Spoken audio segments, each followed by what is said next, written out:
Muito boa tarde, galera. Aqui é Marcelão da XJ, começando mais um vídeo com vocês. E hoje a gente pretende fazer um vídeo um pouquinho diferente, né?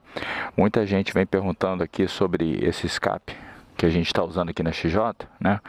Que é o Willie Made Firetongue, esse daqui, né? Que é baseado naquele modelo tailor-made, né?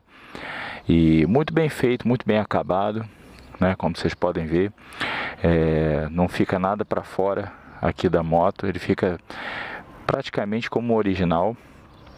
A única diferença aqui na XJ6F é que você precisa tirar o cavalete que ela tem aqui embaixo. Fora isso, normal.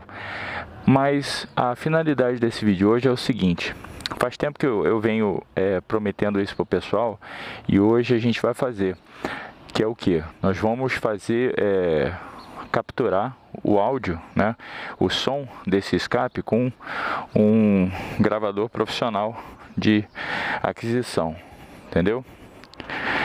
Que é esse daqui que a gente vai usar, ó, esse Tascam, beleza?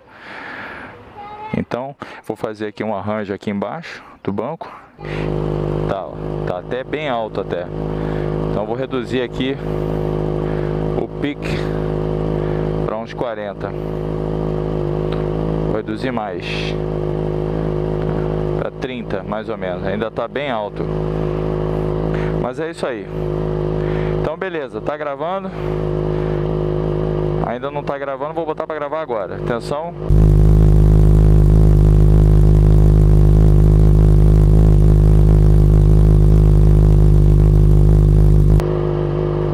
Pausado.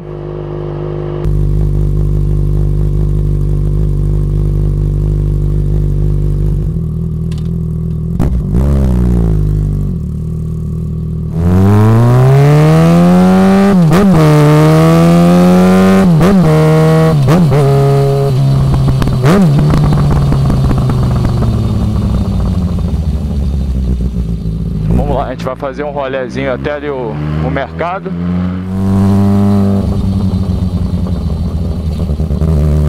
Mas já vai dar para ter uma ideia muito boa do som aí que a XJ tá fazendo, beleza?